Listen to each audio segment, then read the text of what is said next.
Talking Trees with Lily and Jad. Welcome to this episode of Talking Trees. Today we'll introduce Dr. Árbol, an arboricultural company from Catalonia, offering a diverse range of services from tree health assessments and planting planning to innovative solutions for urban tree challenges.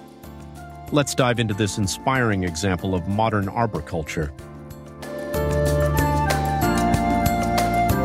Hey everyone, and welcome back for another deep dive. Today we're going to be talking about a pretty fascinating figure in the world of arboriculture. Okay. Gerard Pasola and his network, Doctor Árbol. Interesting. And we're going to be focusing on their special works. Yeah. Like the large tree transplantings and their really unique ways of stabilizing trees. Cool. So if you're an arborist listening in, Right. this is going to be right up your alley. I think a lot of arborists are going to be interested in Pasola's approach. For sure. It's refreshing to see someone who's not all about immediately jumping to transplanting. Exactly. He really emphasizes finding ways to preserve trees right where they are. You know, he's been managing trees in big cities for the last decade and really advocating for this less invasive approach. It makes sense when you consider his background in risk assessment. Oh, absolutely. His company, Tree Investigation and Management, Well. they're all about understanding the tree's condition before making any decisions. It's crucial. Yeah. Especially when you're dealing with those big, mature trees we see in cities. For sure. It's about long-term health, not just quick fixes. Exactly. But sometimes yeah, transplanting is unavoidable. it is. And that's where Dr. Árbol comes in. Right. Pervalse has done hundreds of transplantings himself. Wow. But Dr. Árbol is a network of specialists. I see. They can handle those really complex cases. What's interesting about Dr. Árbol Yeah. is that it goes beyond the usual company structure. Okay. It's more like a collective, highly experienced professionals, Yeah. each with their own specialized training, Interesting. coming together to share their knowledge and collaborate on these big projects. That collective knowledge must be so valuable, It is. especially for something as delicate as transplanting a large tree. What does that actually involve? Well, it's a really detailed process. Yeah. You need a deep understanding of tree biology, but also soil science. Makes sense. They plan each step meticulously, Wow. thinking about the root system, site preparation, Yeah. even the care after the transplant. It's like they're giving these trees the royal treatment. They are. You know what really got me interested, though? Their work on these specialized bracing systems. Right.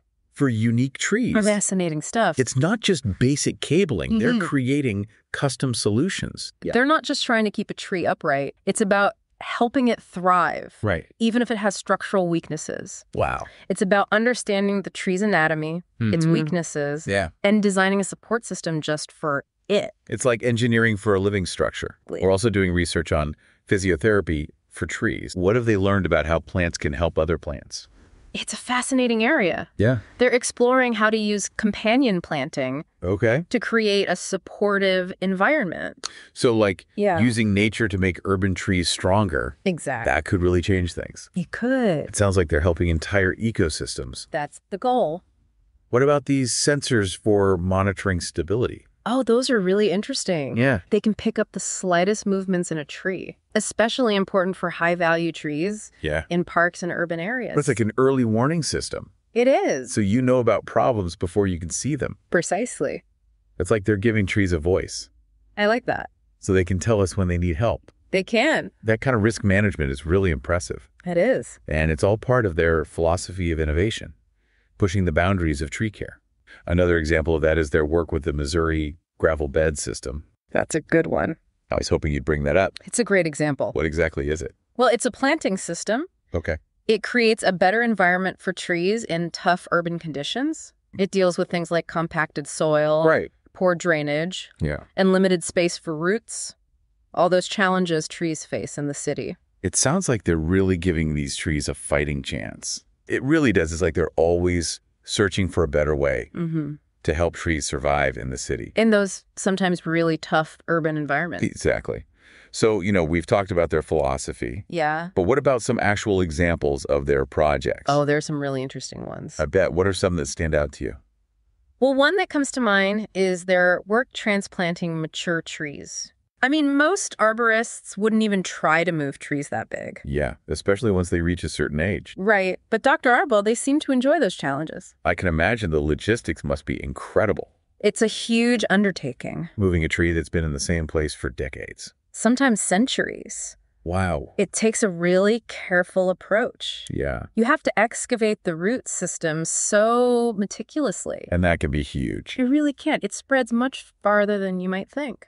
I bet. And they use all this special equipment to make sure they don't damage anything during transport. Exactly. It's like a dance Yeah. between man and nature. Trying to make sure the tree survives this huge change. And their success rate is amazing. Really? They've moved trees that everyone thought were impossible. That's incredible. Do you have any examples? Sure. There's one case that's really impressive. Okay. This monumental oak tree, Okay. over 100 years old. Wow. And it was in an area that was going to be developed. And they were tasked with moving it to a nearby park. That must have been a massive project. Oh, it was enormous. You can't even imagine. They had to carefully remove that massive root system. Yeah. And then transport it on this huge flatbed truck. Oh, wow. And then prepare a new planting hole in the park. It's like a scene out of a nature documentary. It really is this ancient tree on this big journey. Into a new life. Exactly. And it shows how committed they are to preserving these trees. Not just as individual trees, but as living monuments. It's amazing. And we see that same dedication in their work with bracing systems. Absolutely. We touched on that earlier. But I'd love to hear more about those unique challenges when you're trying to stabilize a tree with some weaknesses. Yeah, so often those weaknesses, they come from things like decay. Right. Or storm damage. Right. Or even just the way the tree grew. Oh, like codominant stems. Exactly. And in those cases, just regular bracing might not be enough.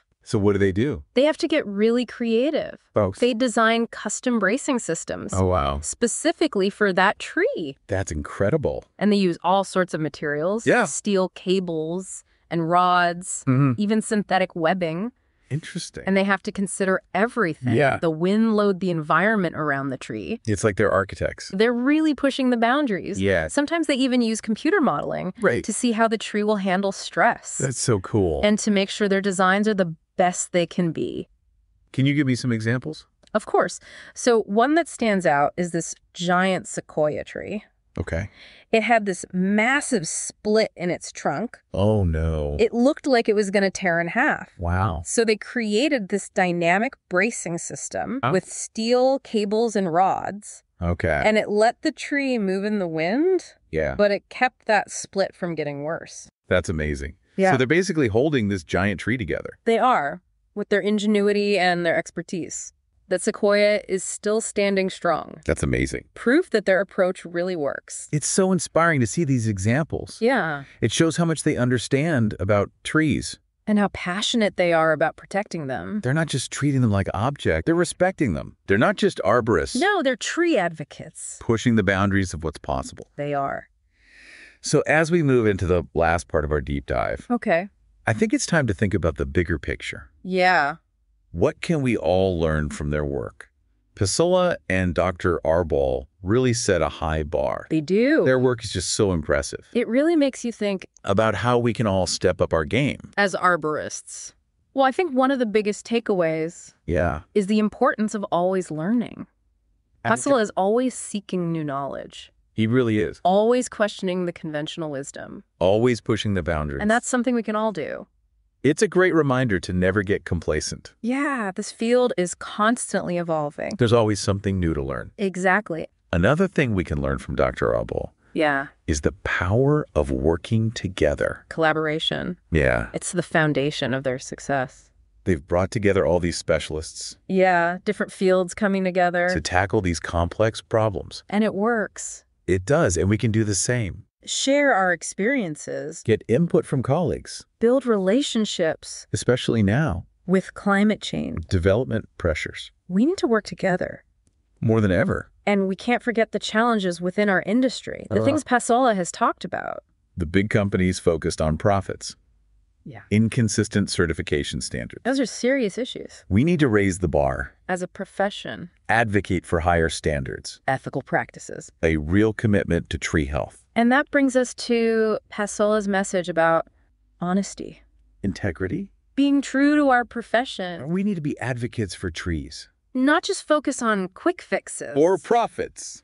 We need to think long-term. Make ethical decisions. Use our knowledge responsibly. Do what's best for the trees. Every time. It's about being honest with our clients, too. Explaining the complexities. Advocating for solutions. That are sustainable. And scientifically sound. So as we wrap up this deep dive into the world of Gerard Pasola and Dr. Árbol, I hope you're feeling inspired. We've seen what's possible. When innovation and collaboration come together. With a deep respect for trees. It's amazing what they've accomplished. Now it's our turn. To take those lessons. And apply them to our own work. Let's be the best arborists we can be. Champions for trees. Creating a future. Where our urban forests thrive. Keep learning. Keep growing. And keep those trees standing tall. Thank you for joining us for this episode of Talking Trees. If you enjoyed learning about Dr. Árbol and their work in urban arboriculture, don't forget to subscribe to stay updated on future episodes. Your support helps us continue sharing valuable insights. Visit herohero.co/talkingtrees to access exclusive content and support our mission. We appreciate your time and passion for trees, and we can't wait to bring you more inspiring stories next time. Until then, take care and keep growing your connection with nature.